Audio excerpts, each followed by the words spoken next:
René Guénon, aperçu sur l'initiation. Chapitre 19. Rites et cérémonies.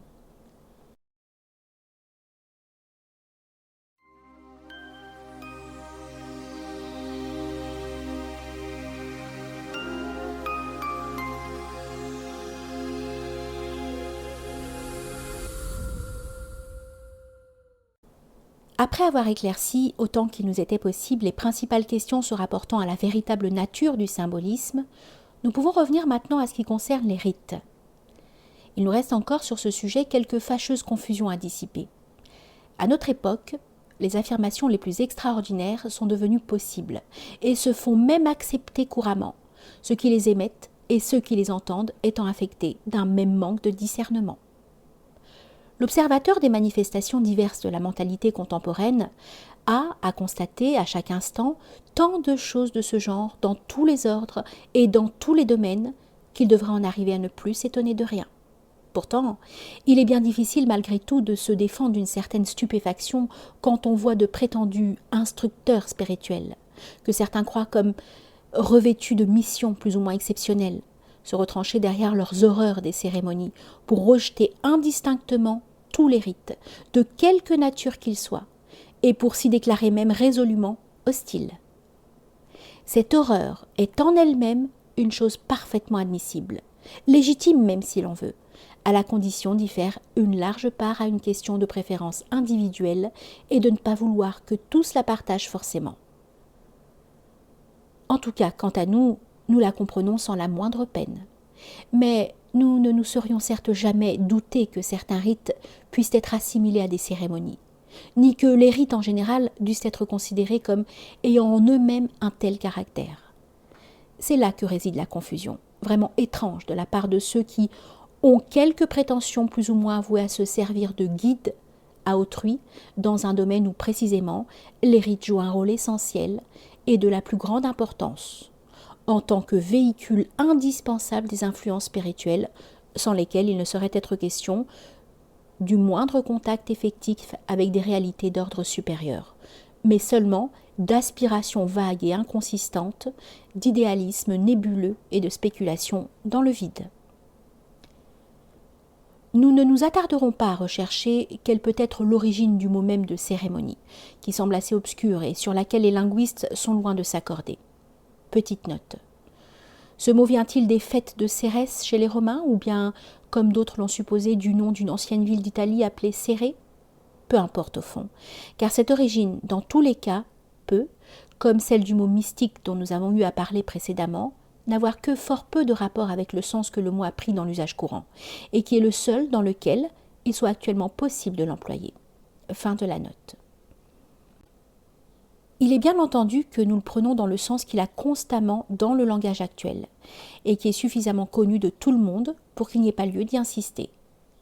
Il s'agit en somme toujours d'une manifestation comportant un plus ou moins grand déploiement de pompes extérieures, quelles que soient les circonstances qui en fournissent l'occasion ou le prétexte dans chaque cas particulier. Il est évident qu'il peut arriver, et qu'il arrive souvent en fait, surtout dans l'ordre exotérique, que des rites soient entourés d'une telle pompe.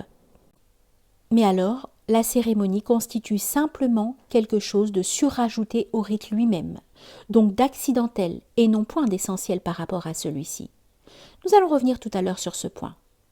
D'autre part, il est non moins évident qu'il existe aussi, et à notre époque plus que jamais, une multitude de cérémonies qui n'ont qu'un caractère purement profane, donc qui ne sont aucunement liées à l'accomplissement d'un rite quelconque. Si on en est venu à les décorer des noms de rites, ce n'est que par un de ces prodigieux abus de langage que nous avons si souvent à dénoncer. Et cela s'explique d'ailleurs au fond par le fait qu'il y a, sous toutes ces choses, une intention d'instituer en effet des pseudo-rites, destinés à supplanter les véritables rites religieux, mais qui naturellement ne peuvent imiter ceux-ci que d'une façon toute extérieure, c'est-à-dire précisément par leur seul côté cérémoniel. Le rite lui-même, dont la cérémonie n'était en quelque sorte qu'une simple enveloppe, est dès lors entièrement inexistant, puisqu'il ne saurait y avoir de rite profane, ce qui serait une contradiction dans les termes. Et l'on peut se demander si les inspirateurs conscients de ces contrefaçons grossières comptent simplement sur l'ignorance et l'incompréhension générale pour faire accepter une pareille substitution, ou s'ils les partagent eux-mêmes dans une certaine mesure. Nous ne chercherons pas à résoudre cette dernière question, et nous rappellerons seulement à ceux qui s'étonneraient qu'elle puisse se poser que l'intelligence des réalités proprement spirituelles, à quelque degré que ce soit, est rigoureusement fermée à la contre-initiation. Mais tout ce qui nous importe présentement, c'est le fait même qu'il existe des cérémonies sans rite, aussi bien que des rites sans cérémonie, ce qui suffit pour montrer à quel point il est erroné de vouloir établir entre les deux choses une identification ou une assimilation quelconque. Nous avons dit souvent que dans une civilisation strictement traditionnelle, tout a véritablement un caractère rituel, y compris les actions mêmes de la vie courante. Faudrait-il donc supposer pour cela que les hommes doivent y vivre, si l'on peut dire, en état de cérémonie perpétuelle ? Cela est littéralement inimaginable, et il n'y a qu'à formuler la question ainsi pour en faire apparaître aussitôt toute l'absurdité. Il faut même dire plutôt que c'est tout le contraire d'une telle supposition qui est vraie, car les rites, étant alors chose toute naturelle, et n'ayant à aucun degré le caractère d'exception qu'ils semblent présenter quand la conscience de la tradition s'affaiblit, et quand le point de vue profane prend naissance et se répand en proportion même de cet affaiblissement, des cérémonies quelconques accompagnant ces rites, et soulignant en quelque sorte ce caractère exceptionnel, n'auraient assurément aucune raison d'être en pareil cas. Si l'on remonte aux origines, le rite n'est pas autre chose que ce qui est conforme à l'ordre, suivant l'acceptation du terme sanskrit rita. Il est donc ce qui est seul réellement normal, tandis que la cérémonie, par contre, donne toujours et inévitablement l'impression de quelque chose de plus ou moins anormal, en dehors du cours habituel et régulier des événements qui remplissent le reste de l'existence. Cette impression, notons-le en passant, pourrait peut-être contribuer pour une part à expliquer la façon si singulière dont les Occidentaux modernes, qui ne savent plus guère séparer la religion des cérémonies, la considèrent comme quelque chose d'entièrement isolé, qui n'a plus aucun rapport réel avec l'ensemble des autres activités auxquelles ils consacrent leur vie. Toute cérémonie a un caractère artificiel, conventionnel même pour ainsi dire, parce qu'elle n'est en définitive que le produit d'une élaboration toute humaine. Même si elle est destinée à accompagner un rite, ce caractère s'oppose à celui du rite lui-même, qui au contraire comporte essentiellement un élément non humain. Celui qui accomplit un rite, s'il a atteint un certain degré de connaissance effective, peut et doit même avoir conscience qu'il y a quelque chose qui le dépasse, qui ne dépend en aucune façon de son initiative individuelle. Mais pour ce qui est des cérémonies, si elles peuvent en imposer à ceux qui assistent, et qui s'y trouvent réduits à un rôle de simples spectateurs plutôt que de participants, il est bien clair que ceux qui les organisent et qui en règlent l'ordonnance savent parfaitement à quoi s'en tenir, et se rendent bien compte que toute l'efficacité qu'on peut en attendre est entièrement subordonnée aux dispositions prises par eux-mêmes et à la manière plus ou moins satisfaisante dont elles seront exécutées. En effet, cette efficacité, par là même qu'il n'y a là rien que d'humain, ne peut être d'un ordre vraiment profond, et n'est en somme que purement psychologique. Et c'est pourquoi l'on peut dire qu'il s'agit bien d'impressionner les assistants, ou de leur en imposer par toutes sortes de moyens sensibles. Et dans le langage ordinaire lui-même, un des plus grands éloges qu'on puisse faire d'une cérémonie n'est-il pas justement de la qualifier d'imposante, sans d'ailleurs que le véritable sens de cette épithète soit généralement bien compris. Remarquons encore à ce propos que ceux qui ne veulent reconnaître au rite que des effets d'ordre psychologique les confondent aussi en cela, peut-être sans s'en apercevoir, avec les cérémonies. Et cela parce qu'ils en méconnaissent le caractère non humain, en vertu duquel leurs effets réels, en tant que rite proprement dit, et indépendamment de toutes circonstances accessoires, sont au contraire d'un ordre totalement différent de celui-là. Maintenant, on pourrait se poser cette question. Pourquoi adjoindre ainsi des cérémonies au rite, comme si le non-humain avait besoin de cette aide humaine, alors qu'il devrait bien plutôt demeurer aussi dégagé que possible de semblables contingences.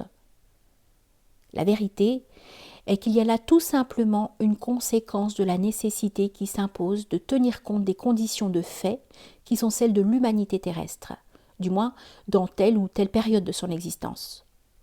Il s'agit d'une concession faite à un certain état de déchéance, au point de vue spirituel, des hommes qui sont appelés à participer au rite. Ce sont ces hommes, et non point les rites, qui ont besoin du secours des cérémonies. Il ne saurait être aucunement question de renforcer ou d'intensifier l'effet même des rites dans leur domaine propre, mais uniquement de les rendre plus accessibles aux individus à qui ils s'adressent, d'y préparer ceux-ci autant qu'il se peut, en les mettant dans un état émotif et mental approprié. C'est là tout ce que peuvent faire les cérémonies. Et il faut reconnaître qu'elles sont loin d'être inutiles sous ce rapport, et que pour la généralité des hommes, elles remplissent en effet assez bien cet office. C'est aussi pourquoi elles n'ont vraiment de raison d'être que dans l'ordre exotérique, qui s'adresse à tous sans distinction. S'il s'agit de l'ordre ésotérique ou initiatique, il en va tout autrement, puisque celui-ci doit être réservé à une élite, qui par définition même n'a pas besoin de ses adjuvants tout extérieurs, sa qualification impliquant précisément qu'elle est supérieure à l'état de déchéance qui est celui du plus grand nombre. Aussi, l'introduction de cérémonies dans cet ordre, si elle vient cependant à se produire parfois, ne peut-elle s'expliquer que par une certaine dégénérescence des organisations initiatiques où un tel fait a lieu. Ce que nous venons de dire définit le rôle légitime des cérémonies. Mais à côté de cela, il y a aussi l'abus et le danger. Comme ce qui est purement extérieur est aussi par la force même des choses ce qu'il y a de plus immédiatement apparent, il est toujours à craindre que l'accidentel ne fasse perdre de vue l'essentiel, et que les cérémonies ne prennent, aux yeux de ceux qui en sont témoins, beaucoup plus d'importance que les rites, qu'elles dissimulent en quelque sorte sous une accumulation de formes accessoires. Il peut même arriver, ce qui est encore plus grave, que cette erreur soit partagée par ceux qui ont pour fonction d'accomplir les rites en qualité de représentants autorisés d'une tradition, si eux-mêmes sont atteints par cette déchéance spirituelle générale dont nous avons parlé. Et il en résulte alors que, la compréhension vraie ayant disparu, tout se réduit, consciemment du moins, à un formalisme excessif et sans raison, qui volontiers s'attachera surtout à maintenir l'éclat des cérémonies et à l'amplifier outre mesure, tenant presque pour négligeable le rite qui serait ramené à l'essentiel, et qui est pourtant tout ce qui devrait compter véritablement. C'est là, pour une forme traditionnelle, une sorte de dégénérescence qui confine à la superstition entendue dans son sens étymologique, puisque le respect des formes y survit à leur compréhension, et qu'ainsi la lettre étouffe entièrement l'esprit. Le cérémonialisme n'est point l'observance du rituel, il est plutôt l'oubli de sa valeur profonde et de sa signification réelle. La matérialisation plus ou moins grossière des conceptions qu'on se fait de sa nature et de son rôle est finalement la méconnaissance du non-humain au profit de l'humain.